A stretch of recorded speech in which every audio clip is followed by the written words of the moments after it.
सुप्रभात पिलामाने।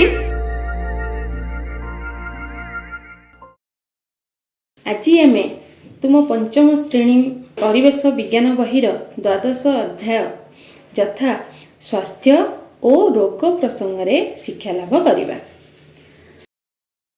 आमे जानिबा खाद्यसार अभाव रे की रोग और यार रोगर लक्षण जानिबा।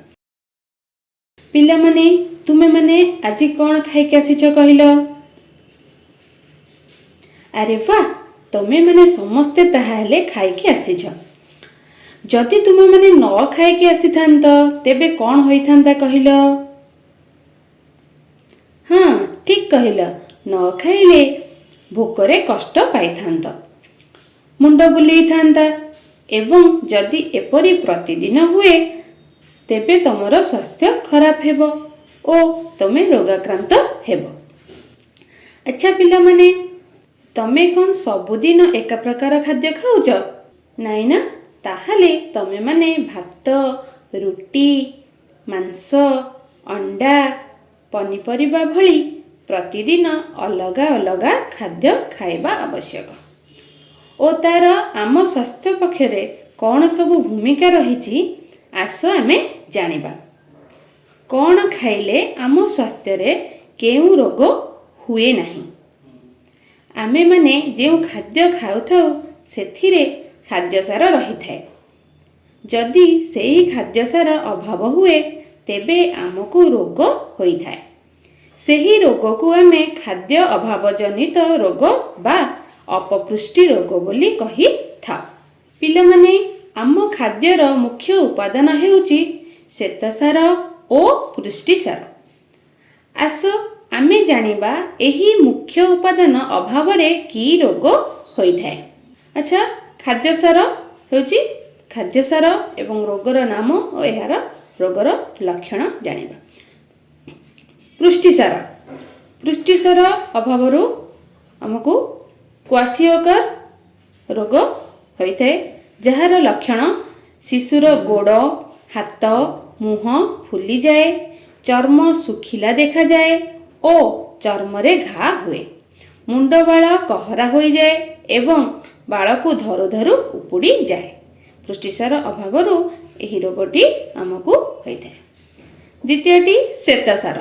श्वेतसार अभाव रे आमको मारास्मस नामक रोग होई थाए, जेहु रोगर लक्षण हेउची गोड़ ओ हाथ सरू होई जाए, उच्चता बढ़ी पारे नहीं, बहुत भोक लागे।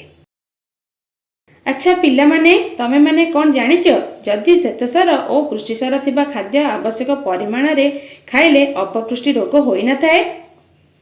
एहा आम शरीर रे शक्ति देई थाए। विभिन्न प्रकार खाद्यरु भिन्न भिन्न प्रकार विटामिन मिली थाए। एहा आम शरीर रे रोग प्रतिरोधक शक्ति बढ़िबारे सहाय्य करे।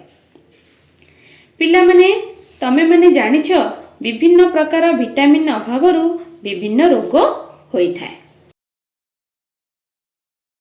पिला माने vitamin A, B, C, D व्यतीत विटामिन ई, विटामिन के और विटामिन बी कॉम्प्लेक्स इत्यादि हमको विभिन्न रोग को रक्षा करिबारे सहाय्य करे।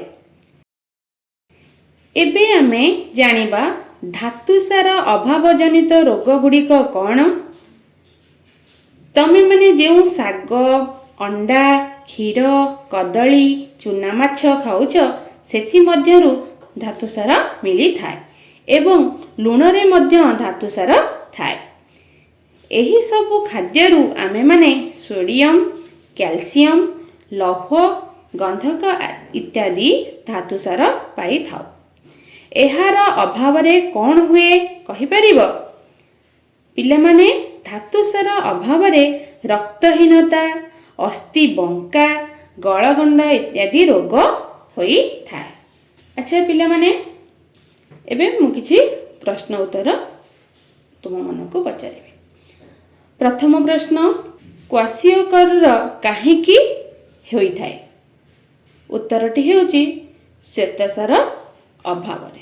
क्वाशियोकर रोग श्वेतसार अभाव रे होई थाए। द्वितीय प्रश्नटी हेउची ମାରାସ୍ମସ୍ ରୋଗର ଲକ୍ଷଣ ଦୁଇଟି ଲେଖ। ଉତ୍ତରଟି ହେଉଛି ଗୋଡ଼ ହାତ ସବୁ ସରୁ ହୋଇଯାଏ ଓ ଉଚ୍ଚତା ବଢ଼ିପାରେ ନାହିଁ। ତୃତୀୟ ପ୍ରଶ୍ନଟି ହେଉଛି ମନୁଷ୍ୟ ଶରୀରରେ ଭିଟାମିନ୍ର ଭୂମିକା କ'ଣ? ଉତ୍ତରଟି ହେଉଛି ଭିଟାମିନ୍ ଆମ ଶରୀରରେ ରୋଗ ପ୍ରତିରୋଧକ ଶକ୍ତି ବଢ଼ାଇଥାଏ ଏବଂ ଉପଯୁକ୍ତ ପରିମାଣରେ ଭିଟାମିନ୍ ନଥିଲେ ଆମେ ରୋଗାକ୍ରାନ୍ତ ହୋଇଥାଉ। ତେଣୁ ଭିଟାମିନ୍ ଆମ ପାଇଁ ନିତାନ୍ତ ଆବଶ୍ୟକ। ତୁମମାନଙ୍କୁ ବହୁତ ବହୁତ ଧନ୍ୟବାଦ।